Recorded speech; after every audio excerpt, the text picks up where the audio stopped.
Uh, all right. Good evening, ladies and gentlemen. Welcome to this great Tuesday evening, March 2nd. Tonight, privileged to host on the set is the veteran Kenyan player. Wow, oh my, he's got a story. Peter Gilruth. He's going to take us through his journey as a chess player, what he has been up to in life generally. And who is Peter? There are many people who know Peter Gilruth, popularly known as PG, because of his playing style and a solid player. He has won many titles. Right now, ranked third in Kenya, just behind engineer Nathan Ateka and Joseph Methu. At number three lies Peter Gilruth. And tonight, we are going to hear straight from his heart as he speaks to us. Peter, habari yako bana? Mimi sina la kusema na yako. Uko na la kusema mengi sana. Niko salama salimini, nashukuru Mungu. Mambo? Inategemea maswali yako boss. How have you been, Peter? Nice to see you. Been a while. Yes, it's been a while. COVID ilikuwa ngumu lakini bado tunaendelea. How are you holding up with the COVID situation? Hata nilifanya mtihani nikapata matokeo ilikuwa negative, bado mimi niko hai vile unaniona uso wangu. Great, Peter. Napenda Kiswahili sana, lakini for the sake of those brothers of ours and sisters from other countries who don't understand Kiswahili, we are going to be focusing mainly in the English language. He says he did his test in the COVID, and from his face you can see he got negative test results. So he's still alive and kicking and ready to rumble. Peter, tell us about you. Who is Peter, family, professionally? And then let's delve into your chess career. Well, very briefly, I love the science and I love environment. And Brian, even you used to work for the Agroforestry Center here in Nairobi. So that's something that you and I share in common. We don't talk about it very much. But yes. I love the science. And so if you look at my handle in chess.com, you'll see the name Green Ruth. Green Ruth. Green Ruth, yeah. I did not come up with that name. Actually, it was Magana who called me that. Oh, CM Benjamin Magana. Yeah, Magana started calling me that, and it stuck for me. So now I use it as my handle in Chess Club, chess.com. So anyway, just to make a long story, I've always loved the sciences. I've always loved the environment, and that has been throughout my life my main calling, and it continues to be so, even though I have retired from the United Nations. But I'm still working for ICRAF, as you know. Mm-hmm, and so, I'm sorry. The work keeps continuing. So yeah, that's what I'm doing. On the family side, again, you probably know. I've been married 33 years. I was lucky to have married a beautiful Kenyan lady. She still is beautiful. Her name is Wafari Bogwa, and we have two sons. One Mukiri, which, if you know your Kikuyu, means the quiet, patient one. And the other is Mashone, which, again, if you know your deep Kikuyu, would mean something like someone who loves life, or someone who, in true Kikuyu, it would be like someone who has been licked in terms of good things, in their language. And so, yeah. So that's it. I'm still here. I'm sorry. I'm still working and still enjoying it. Still trying to play chess. Maybe not as well as it used to be, but that's me in a nutshell. All right. You mentioned about there's something we share in common, and you talked about ICRAF. It was a pleasant surprise to me when I came to learn you're working at ICRAF, because I worked there for 14 years actually. And it was a fantastic environment to work in. I mean, beautiful place. Beautiful place. I mean, many of my friends thought I was mad when I was told them I want to quit my job just to find myself. And they wondered, how can you leave such a place? It was heaven. Nice work condition, everything was perfect. But then there you are, ICRAF. I should come and pay you a visit. I've promised, but I've not come. Yeah, you come, but make sure that the kiosk is open so I can serve you a nice cup of tea. Fantastic. I'll come. No, I'll come at lunchtime, Peter. I don't want to. I'll come at lunchtime. No, you come at lunchtime too, and they used to serve food, but because of COVID, they have stopped that. Oh, okay. Just a piece of advice: after 14 years, you left ICRAF, didn't you? Yes, after 14 years, I left ICRAF. Because you knew that you needed to change something. Absolutely. I wanted to change my mindset. I mean, but the experience I gained from aircraft, the multicultural environment, and just meeting, it gave me an opportunity to meet some of the top scientists in the world and some of the top people in the world anyway. So that's what aircraft did to me and molded my character in terms of being very professional because aircraft was not a place where you joke around. I'm glad in my service there I was awarded certificate of excellence. And that's something I take pleasure in. I believe Great. it. But Let's there's a message from you, Brian, to those who are listening, and that is, don't be afraid to change your jobs. absolutely. You can actually gain from that. If you try to stay in the same job for too many years, you will not how do you say grow. You'll come with Abs- the same idea. So I fully support what you've done, and I feel the same way. I went from the UN to the private sector. I went back to the UN. Now I'm working with eCraft. The mhm. variety of experiences that you can gain in your life will make you wiser, not necessarily richer, but Absolutely. you'll be a better person for it. So my encouragement to try to those who are listening to try many different possibilities and to grow from them. Great. Another thing we share in common that I stumbled upon, Peter, when you were playing chess one day, you and my father-in-law were workmates. That was very surprising. But that was many years ago. That was 1984, 85, and into 1983 into 1986 when I first came to Kenya. We were working for what was called the Regional Remote Sensing Center, or the Regional Center for Services in Surveying, Mapping, and Remote Sensing. And he was in Colorado doing his master's degree, and I had Yes. just finished my master's degree down at Duke University, and I came to Kenya to work for a couple of years for the regional center. So the time that we actually spent together wasn't all that much, but we enjoyed each other's company. And I think for him, he also gained from his experience, his international experience. Oh, he was very excited and delighted when I told him I know you from chess. And I'm sure, oh, yes, more so when you went to visit him sometime, I think in 2018, you paid him a visit at his home in Eluho, Kakamega, deep in the interior. He Deep was in Kakamega. yes, Peter, that's very good of you to have visited him. The old man was so happy. He never stopped talking about that. Yeah, and you know, my son was happy too because he was interested to see what the Kenyan farm looks like, and what the sugarcane farm looks like, and so many things. Because your father-in-law, he loved his land, he loved his shamba, and Yes. obviously it was very important for him. And my son was very interested. Of course, my son, Mashoni means likes the sweet things. So he was Yes. able to taste some sugarcane when he was there.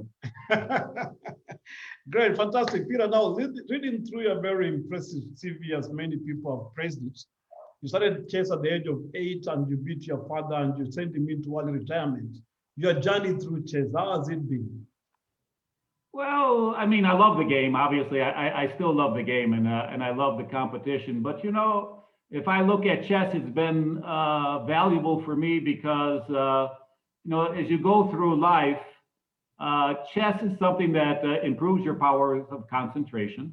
It doesn't necessarily make you a better student in school. I won't lie, but it does improve your powers of concentration if you can use them to a good extent. And also because, as you might imagine, I have traveled a lot in my life. So I have been able to play tournaments in Germany, in Paris, France, in of course in Kenya, and in so many different places. And it gives you an opportunity to meet new people and gain from that experience. So it's a game, and it's a love of the game, but it's been more than that for me. It's been an opportunity to meet people, different walks of life, because chess players can be anything. They can be Absolutely. rich, they can be poor, they can be anything, and you get to meet a wide variety of people because you share a common language. Whether you speak German or French or Kiswahili or Kikuyu or whatever, you share a common language, and you always have something that you can talk about and enjoy. So it's a window to meet people. So for me, it has been that. Of course, it's something that I've taught my sons, and both of my sons, and for also to be able to how do I say, something that I've enjoyed very much in my life, to be able to give that to my children, and hopefully that they will also grow from it, has been another joy for me. You see, I told you Great. I would. I told you I would talk for a long time, and you didn't believe me. No, I believe in you now. Peter, you said also in your highest rating was 2360, which you got when you're in the US, and you managed to maintain that rating for 300 games. Does it mean that in 300 games you never dropped below 2360 until the US Chess Federation awarded you the title of Life Master? What does Life Master mean? Well, it means that you have to hold the title of a master, which is over 2,200 for 300 games. So in other words, if you won the title, if your rating went over 2,200, for 10 games because you had one good result, that would not suffice to be called a life master. You have to maintain that standard over a period of time. So 300 games was the requirement, and so they awarded me that title. But I should say that 2360 in the United States is probably equal to a FIDE of 2260, just approximately. All right. Then come 1983, you met the likes of Wakine Clement Mieso, former chairman. By the way, he was very excited to know that you're coming on the set and also about your CV. And he said, that was very good. You met Clement Mieso. Surprisingly, also John Mukabi was there. You mentioned some other guys. Saif Kanani was the top Kenyan player that time. How was that for you? And then how was it for you? Just tell me about that experience during that time in 1983.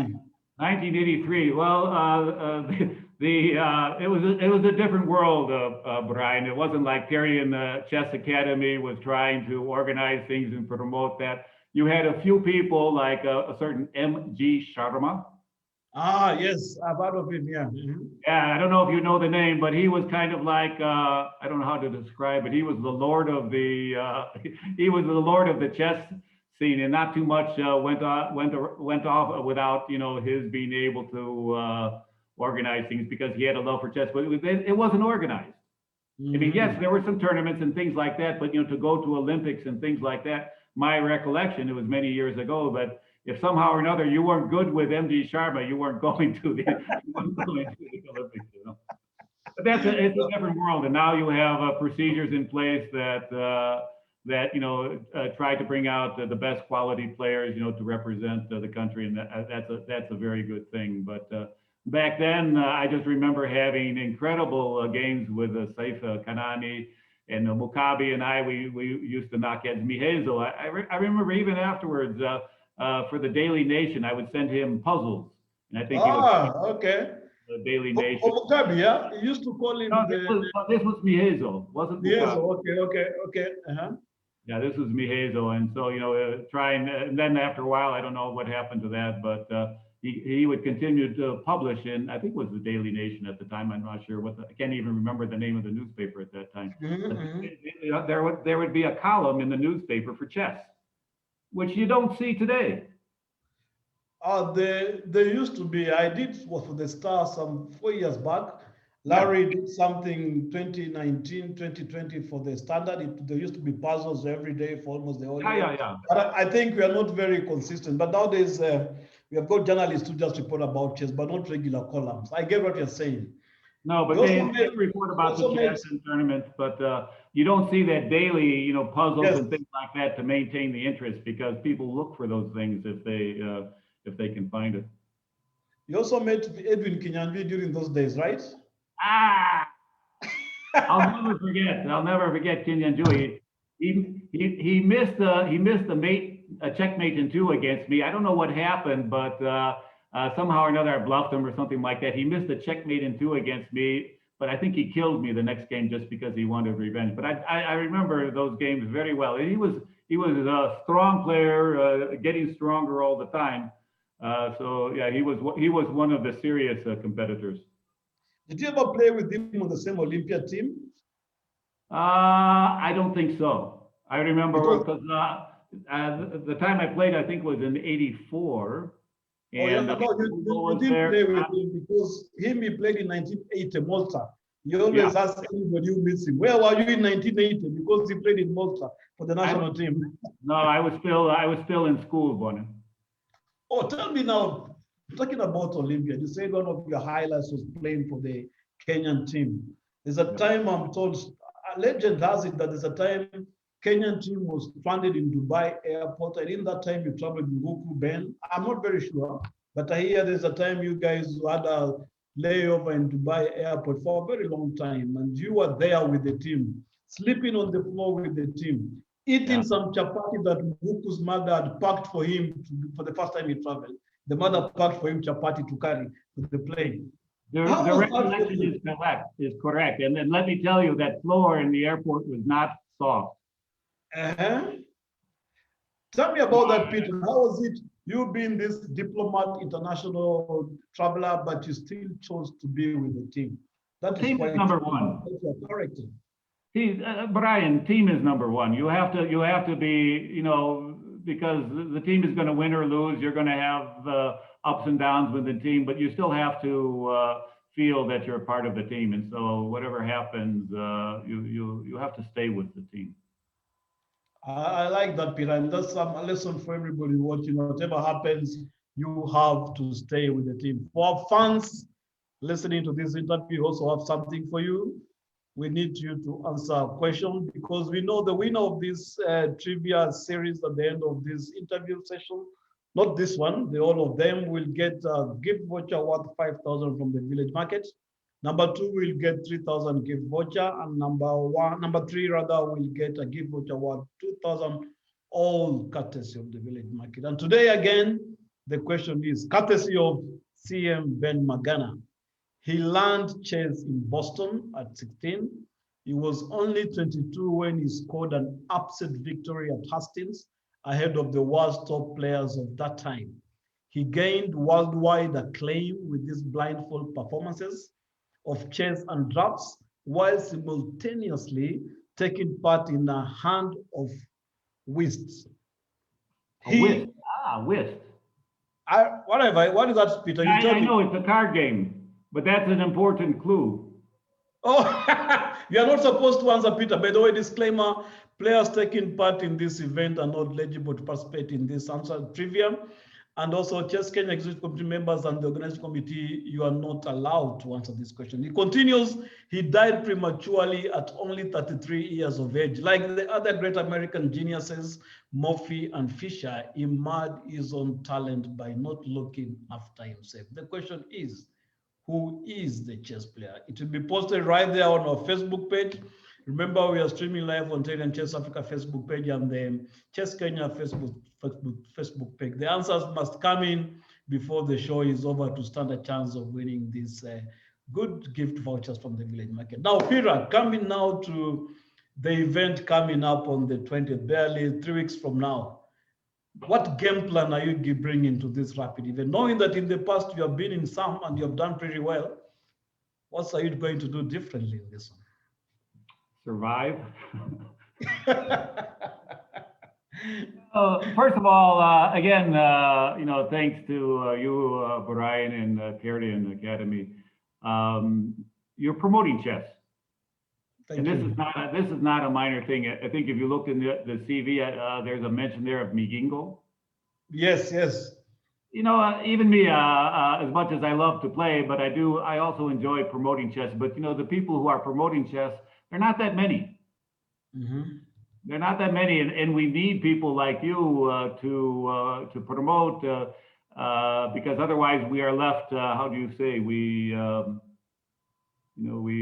just swimming in circles. But if we have people who can organize us, then we can grow and we can improve. So I have to start with a thank you for that. In terms of my game plan, well, I know I've beaten everybody in the list, and they've all beaten me too. So it's how do you say?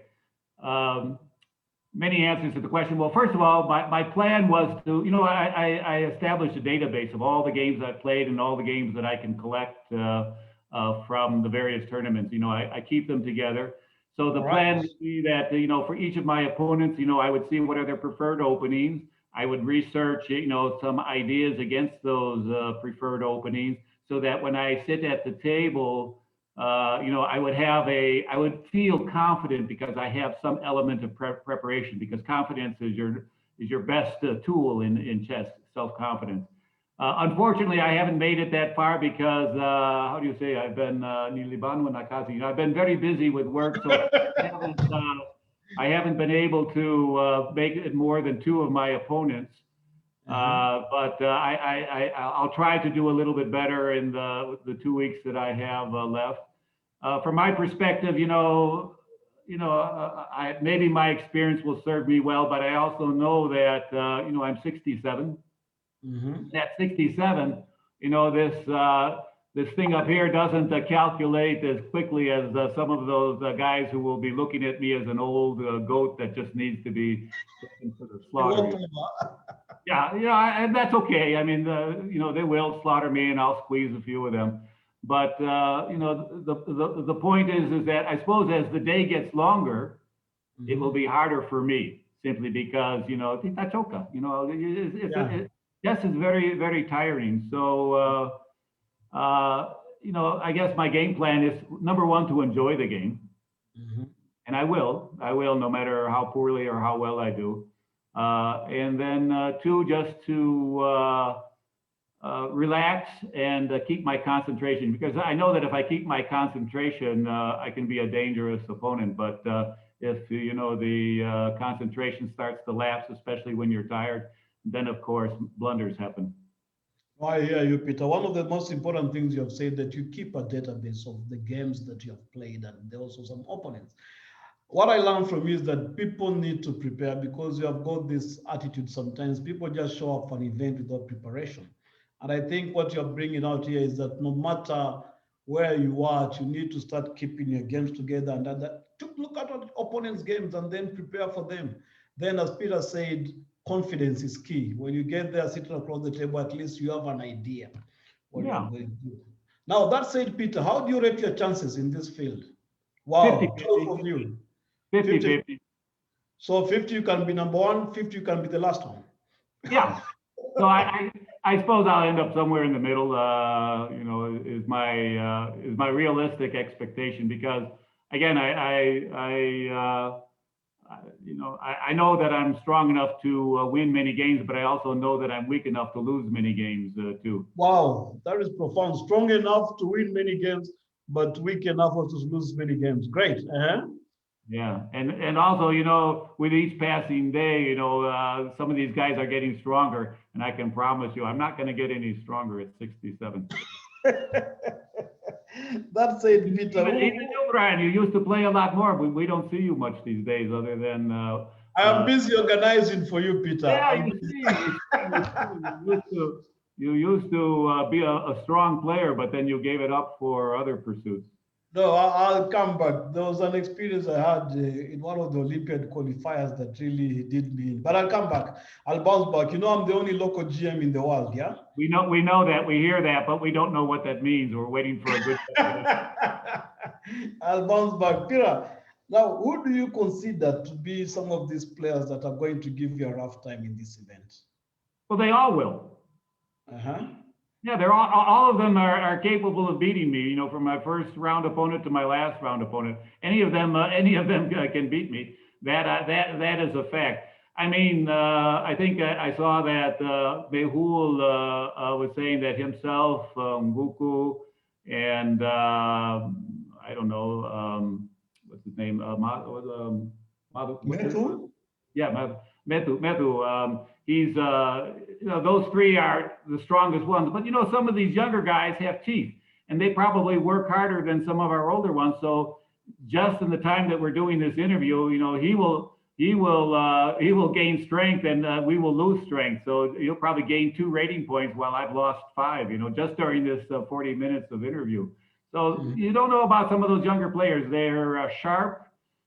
Maybe not as experienced, but they're very strong tactically, and so they'll always be a threat. But if you ask me who are the favorites, I would say Medhu, I would say Mehul, and Wuku would be the top. But you take somebody like Atwoli. He goes up and down, up and down, up and down. I did a good analysis of his style for one of the Olympiads that I coached, and very strong tactical player. He likes to play his own style.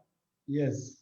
And it's a style that has gained him a lot of points. I have warned him that if he's going into serious competition, for example, in the Olympiads, some of that chess technique might not go as far as it would in some of the local competition. But he's a threat. He's a threat. He can win it all too. And so anybody who gets hot can do very well in this because there's not that much difference from the top to the bottom. Absolutely correct. Now, Mehul, Tingli Mati says he has learned a lot from sparring and training with you. I don't know what influence you want to say you want to leave to the people coming up in chess. What would you tell them, specifically from you, Gilruth, given your vast experience and how you have molded your game to be even very competitive at this age, that any tournament you enter, you are one of the outright favorites. What would you tell that young man who aspires to be a great chess player? Well, many, many years ago, when I was growing up in Chicago, there was a master by the name of Richard Verber, and he always told me, and it's true to this day, always play the strongest possible competition. Always play the strongest possible competition. Don't look for the easy pairing. Don't look for the easy point.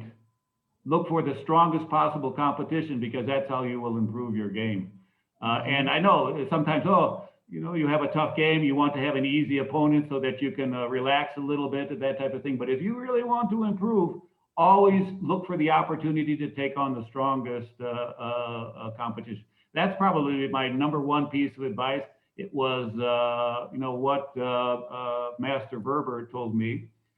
In my own, how do you say, chess development, there's something that I realized was very important for me, and that is I used to play, back before they had computers and things like that. Yes, yes. I used to play postal chess. Oh, yeah. You sent a move by post. Online. You can still do that online with time controls of 2 days per move. And the important thing, and without computers, because if you play a game very slowly, you will analyze it into depth. You will understand the secrets of the position more than if you're playing 5-minute chess. Correct. To be able to understand the depths of a chess position in terms of its strategic and positional requires study. And if you can, spend time to really get into the game, you of course will improve your chess. And I think for me, it was something that I gained a lot from, that careful study of the game. In addition to, looking for games of grandmasters. I mean, a classic advice is to choose a grandmaster whose style you love, right? You've heard this advice before. And then try to pattern your games after his or her style, and learn by looking at his games. And that is very true. But to be able to analyze in depth a position and is something that is not very common, especially as we accelerate the time controls. But by looking in depth, you get experience and you get a broader base of knowledge from which you can understand the game. Wow, Peter, that is so profound and so true. I can imagine you as a young man growing up and taking these lessons to heart. Inspired being made a life master in 1981. It was not until in 1995 that you had your chance to scalp a grandmaster, Alex Fishbane. How was that experience for you? And how did it motivate you to know that, yes, I've beaten a grandmaster, I can do it over and over again? Well, the first thing that comes to my mind, Brian, when you say that is in Kenya, how many opportunities do you get to even play grandmasters? Correct. Yeah. And I know it's not an easy thing, but you can do that online, but it's not the same thing as having the person sitting across the table from you. But to have opportunities to play strong competition, as I was saying just a couple of minutes ago, is so important for development. So, I mean, so many people don't get the chance to play them. So how can you beat one? You know, you can't. Yeah, it's true. You It's can't true. beat that. So it's unfortunate that we still don't have as many opportunities as we would like to have that kind of competition. And also that prevents our Methus and players like that who have promise from growing because they're not getting that level of competition and their rating goes up. I mean, if Medhu, I think I saw one of his comments saying something to the effect that, well, I'm just playing, 2,000 players, 1,900 players, an occasional 21 players. You're just beating your own kind, and you're not getting that higher level of competition that somebody Yes. like him, Yes. he's got a lot of talent, but if you don't have those opportunities, you're not going to grow. So I don't know. That was that. I didn't answer your question directly, did I? But you have given a good answer, Big Gilruth. You don't get many opportunities. So is it incumbent on the players also to take personal initiative and try to go out for challenges to gain a stronger position? Or do we have to wait for the federation to do something for us to be able to go out? Oh, And that's also to tie to that, Peter, people like you who are up there in society and entire workplace, what role can you play in trying to support these players by securing sponsorship for them? But and that's why I say that's why I did the McGingo Cup because I knew that it would be attractive, to play against the Ugandans. The Ugandans were stronger than Kenyans. To make fun out of it by calling it a McGingo Cup and things like that. I felt that was a very good thing. Unfortunately, it stopped because the Ugandans didn't invite us back. But that's another story. I guess the true answer, and probably because we're getting to the end of this time. If I look at the clock, is like, what role do you want chess to have in your life? I mean, for me, it's been a great joy, a great love, but it's never been my single focus in my life. And so you asked the question about what to do to improve and things like that. You have to make a decision as to how important it is for you to become the very best at this. If this is what you want to focus in your life, then you have to make a lot of sacrifices to be able to do so. If you want it to be, like in my case, a passion, but not my sole focus in life, then you have to allocate your resources accordingly. Because a young player here in Kenya, in Africa, is going to find a difficulty to earn a living playing chess. Yeah.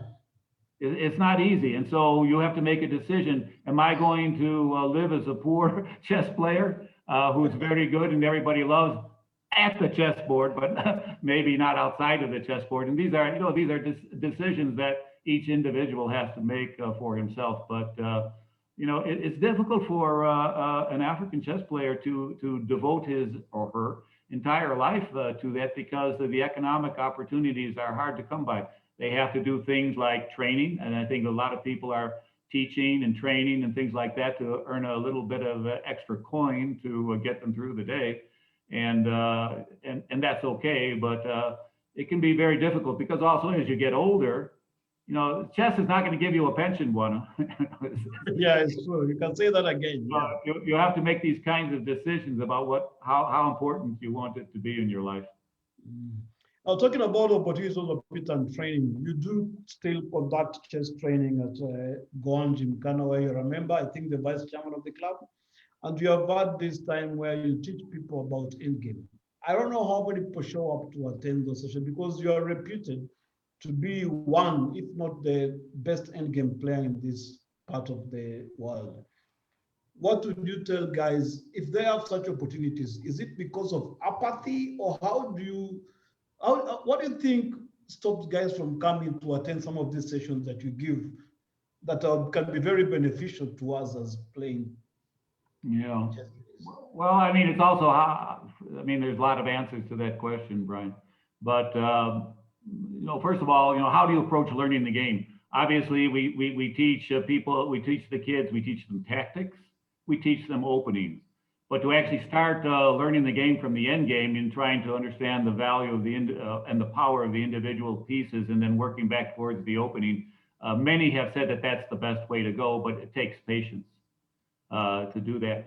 The other thing is that because, again, with the accelerated time controls, it's hard to devote time during the game to the endings. Usually it's down to 2 or 3 minutes left on your clock when you're trying to bang out a rook and pawn ending, which should be standard. So if you have, if you will, memorized, the classic, the Lucina position and things like that, so that you know exactly when to do, then it's okay. But if there's something, end games are tricky and they require a lot of calculation. You have to be able to count out variations. The end game is not favored by faster time controls, I don't think. Right. Although it's still important because you still have to have that knowledge in your back, so that in the back of your mind, so that as you're progressing from the opening to the end, through the middle game to the end game, where whether you can save the game or whether you can what you need to win. And I guess I profited because many players here don't study the ending, and so it's a time when I'd be able to pick up a half point or a point here and there because people were a little bit lazy about those things. But if you're going to be a grandmaster, you cannot do it on middle game tactics alone. You have it's very true what you say about people don't study in the end game, because there's a time Arun and Sumbuga, then a very young man, one day gave me a book on the end game after I confessed that I hardly study end game. Then he told me straight in my face, then you don't know any chess whatsoever. So he told me, I'm giving you this book. I used to work with that book just to feel that by some magic I'll transfer the ideas, but it never worked. So I get your point when you say you're able to pick a few points here and there, because in the end game, there are less pieces left on the board. You really get to know the correct move. There's no time for making amends for any error. Peter, has been very nice hanging out with you. Wow. We should harness and tap into your knowledge. Now, in conclusion, what would you want to tell the people watching you and listening to you, especially the girl child who needs to come out and be very active on the chess, because you've got very few ladies showing up for chess? Yeah, in fact, I was teaching at the German school, and we showed that Queen of Katwe movie. Yes. You've seen that one. And what a beautiful movie to show to the girl child, and to show her that, one, that it's about gender, and the fact that the girl child shouldn't be held back by stereotypes. Yeah. And I think that that movie showed that very nicely. And we have to support it. Unfortunately, I think the cultural models in our society, in any society, don't necessarily favor the girl to develop it. The idea of competition and combat and all that is supposed to be a male thing, whereas the stereotype is that the woman is at home. But with time, those things are changing, and so we have to find those opportunities to favor them and wish them the very best. Thank you, Peter. Yeah, thank you so much. Thank you so much, Brian. But have you had your supper, Peter, or what is cooking? Are you cooking, or there's someone cooking for you? I had some very earlier with some sukuma, and you folks in Western Kenya, you really know your I don't know what they call it. They call them tereres and what do you call it? Managu, yes. Yeah, managus and things like that. So the lady who has been cooking for me, she likes she's from Western, just like you, and she makes the managus and things like that. And these are healthy foods. And I encourage, boys or girls to eat those healthy foods, so that wataongeza akili yao. Wataongeza akili yao, you have had it, eat those healthy foods so you can expand your brain power. We have been hanging out with none other than Peter Gilruth, who has been our guest tonight. Thank you for watching. Keep it here. We'll be back again this Thursday with one of the ladies participating in this event. This has been your host tonight, Brian Kidula, signing off and wishing you a good evening. As I say, keep safe, keep sanitizing, keep social distance, and may God bless you.